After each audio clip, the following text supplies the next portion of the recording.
interesting piece on how life gives back to us what we put in it, and it made quite a lot of sense to me.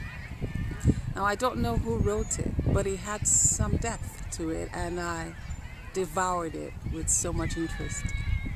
I really enjoyed it. Now, I didn't agree entirely with everything it said, but the general message of it stayed with me for a long time. I would like to share it with you today, adding just a little bit of my spin to it, as I always do. Hello everyone, and welcome to Insights with She Paul. Stay tuned.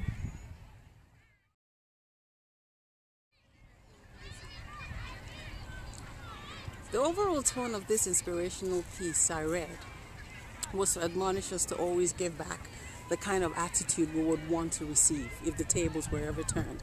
And that is why I have titled this video today, Give What You Would Want to Receive. Now, that piece talked about the author's encounter with a female friend of his who was recounting her experience with this subject matter. She gushes over this man she met, she says, and in her words, he is the type of man that leaves you wondering why his ex left. He's very gentle, understanding, and has every girl's favorite quality in a man, generosity. I agree with her. But it was not until things got to an intimate level that she knew why all her predecessors had left. Sensing that she didn't react like the others, this man had made the mistake of becoming relaxed and opening up about his sexual issues to her. Maybe he thought that she didn't mind, he said. At least that's what he thought. But the truth was that she did. Probably even more than his exes combined, but she was just being considerate towards his feelings, as many people are. So out of compassion and not just wanting to up and leave without at least addressing it somehow, she pointed him towards solution instead. The author then goes on to talk about another lady who once told him that the man that she had been talking seriously with after they met on social media suddenly said to her one day, "I hope I am not coming to meet a cripple," as they firmed up plans to meet. Imagine saying that to someone you haven't met and you're planning to come to meet. But this is what the man said to her. Yet another friend was relating with the lady in earnest, and to the best of the author's knowledge, whatever this lady asked of him, he gave her, even at a huge inconvenience to himself. But it would seem his only mistake yet again, as in the first case scenario, was letting her in on his health issues. Because when he came into the country at that time, which was actually a trip he made because of her, when he came in, she disappeared. Now, I have often said that it is not the issues that people have that keep them emotionally down. No, it is their fear of their reaction to their issues. Ours is an age that is fast eroding on empathy. The least of our attributes in this age is putting ourselves in the shoes of others. It is really a lacking attribute, to be honest. Otherwise, we would have long addressed our attitudes of judgment and rejection of others and our tendencies to be fair weather friends. And in doing this, we would also realize instead that a person with issues or challenges needs our goodwill and not our rejection. When we learn to put ourselves in the shoes of others, the realization that not a single one of us is without faults, deficiencies, or challenges hits home. Now, I'm not saying, on the other hand, that anybody should make a lifelong commitment in an uncomfortable or unconducive setting. No, I'm not saying that.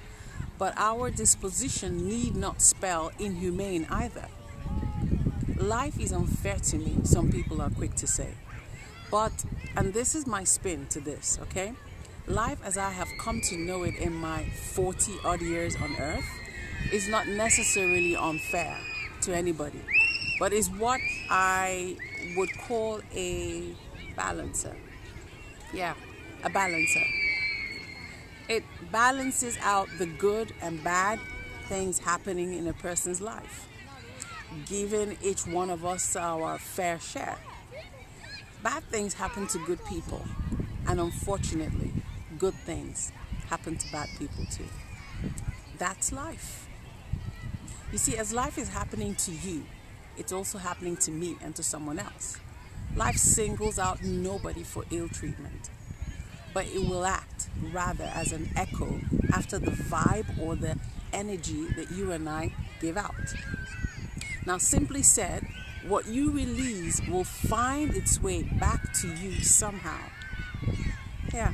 Most people who harp on the unfairness of life could come across as self-absorbed human beings who are too involved with the self to realize that humanity sometimes requires us to have a different disposition to life that will help us adjust and fit into the bigger picture. Yeah? Whoever has learned to put him or herself in the shoes of others isn't thoughtless anymore towards anyone with challenges and with struggles anymore. Because you have experienced what they have experienced, or even not, they show empathy, they offer friendship and goodwill. You see, it is hard to find love if you are incapable of giving it. It's hard to find it, for love does not come in perfection. What makes love perfect is how you and I approach it. It's all in the approach. In conclusion, may we always give the kind of attitude we would want to receive if the tables were ever turned. So thank you to everyone who reacted to my post somehow by subscribing, liking, or commenting. To everyone else who passes by, I say thank you to you as well. But can I encourage you to please engage with my videos in any way you can by subscribing to my channel, liking it, or even disliking any videos you've watched and feel there's something I've said that you don't like or you didn't agree with. But please be sure to let me know what it is in the comment section below and give me the opportunity to discuss whatever it is with you. And be nice. Being cruel with your comments never makes you the better person, I like to say. Thank you so much for watching today, and may God bless you real good. See you at my next video. Bye.